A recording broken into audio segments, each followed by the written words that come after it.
Bom dia, hoje é 16 de maio, segunda-feira. Estamos iniciando a semana com o nosso estudo do contrato futuro de milho. Bom, agora a gente está estudando o contrato de vencimento de setembro, CCMU, concomitante com o contrato CCMN, que é um vencimento anterior, que é o vencimento de julho, mas com uma liquidez um pouquinho menor de setembro, né? Então, estamos analisando esses dois contratos, e o contrato hoje que se encerra é o contrato CCMK 22, né? Que tem encerramento hoje, né? Liquidação hoje. Bom, vamos focar aqui no contrato CCMU para a gente ver uma análise global, depois de detalhe o que aconteceu. Vamos lá. Bom, na semana passada, então, após uma forte alta, que aconteceu lá no dia 10, o mercado continuou nos 2 dias seguintes em alta, né? Chegando mais de quase 6 pontos de alta. Na sexta-feira, ele indicou uma continuidade dessa alta, mas houve uma falha. Então, essa falha aqui deixou um ponto de dúvida, né? Se a gente vai ter uma continuidade de alta ou se realmente vai ter uma dificuldade de romper esses valores, porque a gente está chegando em números muito críticos, né? Entre 99 e 100, né? São regiões muito difíceis de, como a gente tinha falado na semana passada, são pontos difíceis de passar porque tem muito negócio aqui nessa região, aqui. Então tem muita defesa, então os vendedores, nesse caso aqui, no caso da alta, vão dificultar essa subida aqui do preço. Vamos dar uma olhada no que aconteceu na sexta-feira. Bom, na sexta-feira, então, como a gente havia dito, tinha uma expectativa de alta, né? Que foi o que ocorreu, né? O mercado abrindo em gap de alta, parecia que ia realmente romper o 99 com facilidade e passar a barreira do 100 na sexta-feira mesmo. Só que a gente observou aqui que começou a falhar o preço. Então, aqui no gráfico de 20 minutos, apresentou alguns movimentos interessantes, porque sexta-feira a gente costuma perceber uma redução da liquidez, então não é um dia que dá para fazer muitas operações por causa da falta de liquidez, o mercado pode rabiscar muito e não seguir uma tendência fácil de enxergar. Mas essa sexta-feira foi uma exceção, porque a gente conseguiu identificar aqui o mercado aqui chegando na região do 99,90, com algumas falhas, aqui pelo menos 4 falhas, e começou a cair em torno das 10h40. Concomitante a esse movimento, a gente percebeu também, vou colocar aqui para visualizar melhor, concomitante a essa queda aqui do CCMU, o dólar nesse momento também, começou a apresentar uma forte queda nesse mesmo momento, né? Então essa queda aqui foi acompanhada com o dólar futuro. E somado a isso, nós tivemos também nesse momento lá fora, aqui, né?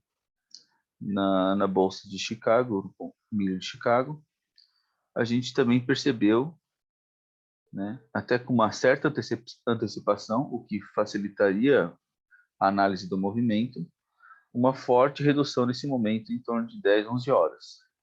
Então, ou seja, houve-se um gatilho de entrada, né, nessa região entre 10h30, aqui mais ou menos entre 10h30 e 11 horas, para fazer um trade curto, porque a tendência primária era de alta e o mercado chegou até, o preço foi até 98, uma queda de mais de 1,5 ponto. Então não foi uma posição difícil, né? Ou seja, as correlações foram fáceis de identificar nesse momento, então daria até para entrar no mercado, porque realmente foi uma queda direta, né? Só que é claro que esse seria um trade bem curto, né? Eu arriscaria aqui um ponto, né? Para não forçar muito a mão. Por quê? O que a gente percebeu? Quando o mercado chegou aqui na região do 98, houve uma forte defesa. Deixa eu colocar aqui os estudos. Houve uma forte defesa aqui. Esse ponto aqui que eu já paguei, esse ponto aqui de 98, foi o ponto de maior fluxo do dia seguinte. Do dia seguinte, do dia anterior da quinta-feira, né? Então ele parou exatamente nesse ponto aqui no 98 e houve uma defesa dos compradores tentando forçar o preço de novo acima do 99. Então teve uma região aqui, olha só, de disputa entre 98 até 99,5. Quando o preço chegou rapidamente, em alguns minutos aqui depois do meio-dia, né, pelo Times in Trade identifica isso aqui, em questão de alguns segundos ele foi quase um ponto, chegou até 99,50 quase. Aqui houve também, novamente, uma defesa dos vendedores agora nesse caso. Então eles defenderam esse ponto do 99,5 e começaram a forçar o mercado para baixo. Então, a partir desse momento, assim, com a análise do fluxo, a gente conseguiu identificar todas as movimentações. E a gente percebeu aqui uma forte briga entre 98,5 e 99, com o ataque dos vendedores e a defesa dos compradores. Até o momento em que chegou ordens muito grandes, os vendedores ganharam a mão aqui, mais ou menos depois da 1 hora, e conseguiram levar o preço até um ponto importante para a gente aqui, que é a região do 92,70, 92,60, né? Levaram até esse ponto e foi rejeitado de novo. E nesse momento aqui, novamente, a gente encontrou uma sequência de ordens muito grandes, acima de quase 600, 700 contratos, para defender esse ponto aqui do 96,80. Então, daria para fazer uma entrada pelo fluxo aqui para buscar um pontinho também, né? Exatamente um pontinho. Mas isso aqui perdeu força e no final do dia e no after, os vendedores conseguiram voltar para esse ponto importante aqui. Então, na nossa análise inicial, esse era um ponto de correção para fazer uma entrada de compra. Só que, claro, como era sexta-feira, a gente acabou ficando de fora aqui dessa última entrada aqui para fazer essa compra para hoje. Até porque os vendedores estavam ganhando a mão no final do dia, estava tendo uma prevalência de queda de preço, né? Então era um ponto de dúvida, não valeria a pena assumir esse risco nesse momento. Vamos dar uma olhada aqui em outros fatores aqui para ver o que aconteceu. Para hoje, a gente tem aqui o mercado em abertura em forte gap de alta, né, e mantendo esse valor aqui, no caso do milho, aqui voltando a beliscar os $8 por bushel, e o trigo maior ainda, né? O trigo abrindo com gap mais forte, então o trigo parece que não tem fim essa subida dele, né? Já passando dos $12,30.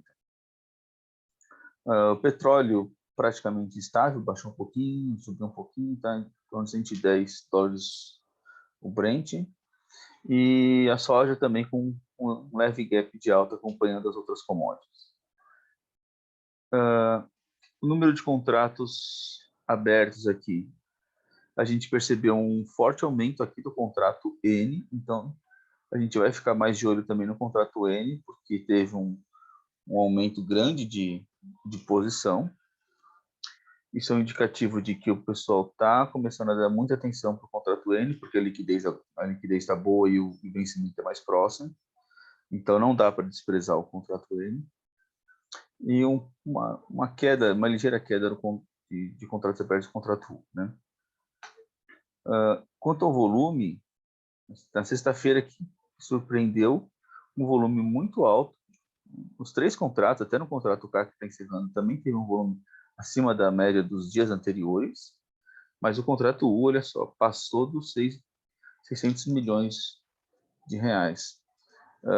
Então, isso aí é um indicativo de que a gente vai ter, tanto o contrato U quanto o contrato N, uma liquidez que dá para trabalhar bem. Agora é ver, buscar alguns momentos que pode ter alguma divergência para aproveitar entre um e outro, né? O contrato à vista teve um pequeno aumento, né? 14 centavos aqui de aumento. Então, quase estável, né? Tendo uma pequena alta, mas praticamente estável. E de notícias a mais, o que provocou, por exemplo, esse gap que nós verificamos aqui hoje pela manhã, é principalmente a questão climática e questão também da Índia, que está um problema, né? Ela até baniu a exportação de soja, que vai afetar o milho também, né? A questão climática na Europa também. Então, a gente tem uma expectativa altista aqui dessas commodities, né? No Brasil também a gente pode acompanhar essa situação, principalmente pela questão climática, que a gente percebe que aquela chuva, então, a gente não tem ainda grandes, apesar de ter uma pequena melhora, mas ainda não tem grande coisa na região norte, né? Agora, nessa semana, um pouquinho mais de chuva aqui depois do dia 20, uma perspectiva melhor de chuva aqui na região norte. Goiás aparentemente está um pouquinho melhor. E, principalmente, né, o que fez preço na semana passada foi a questão da temperatura, né? A previsão que a gente já tinha expectativa já se confirmou, que vai acontecer essa geada a partir de amanhã. Alguns lugares do sul já está bem frio desde hoje. Então, lá para o dia 18 ao dia 20, a gente vai ter realmente uma dificuldade aqui que pode provocar grandes perdas aqui, principalmente na região Paraná, né, lá no Paraguai, Mato Grosso do Sul e um pouquinho até da região Sudeste. Então, isso aqui é uma perspectiva altista para os nossos preços. Então, a gente, apesar do gráfico, a gente ter alguma posição na sexta-feira que podia indicar alguma queda, a gente não teve coragem de ficar posicionado numa queda porque a gente não tem uma expectativa aqui de baixar muito esse preço, principalmente pela questão climática aqui para a gente, né? Então, hoje aqui a gente vai acompanhar essa abertura aqui, que já está aqui no leilão 98,50, né? Falta 2 minutos e meio para abrir. É provável que vá acompanhar o mercado externo nessa abertura, abrindo com um pouquinho de gap aqui, até, né, essa região do 98, 99 é uma região interessante para abrir. E a gente vai analisar agora os primeiros movimentos para ver se vale a pena uma compra, né? A priori é difícil a gente pensar numa venda pelas questões aqui externas e internas. Então a expectativa aqui é ficar de olho também no dólar, inicialmente, o dólar abrindo um pouquinho abaixo, um pequeno gap do dia anterior, né? Na sexta-feira foi de queda, então já tem uma divergência aqui. E a gente vai ficar de olho lá se tem algum movimento lá fora mais importante e se tem algum fluxo aqui, alguma defesa em algum ponto importante aqui para permitir uma entrada com stop curto, né? E agora, por exemplo, essa região aqui do 96,70, 96,80 é uma região interessante para entrar comprado em termos de proteção. E lá para cima, se for pensar em venda, tem que ser a região do 99,5, porque aqui também é uma região que os vendedores estão defendendo bem, né? Então vamos aguardar esses 2 pontos aqui para ver se vale a pena fazer uma entrada hoje com risco, né, não muito alto. Bom, por hoje é isso e até mais.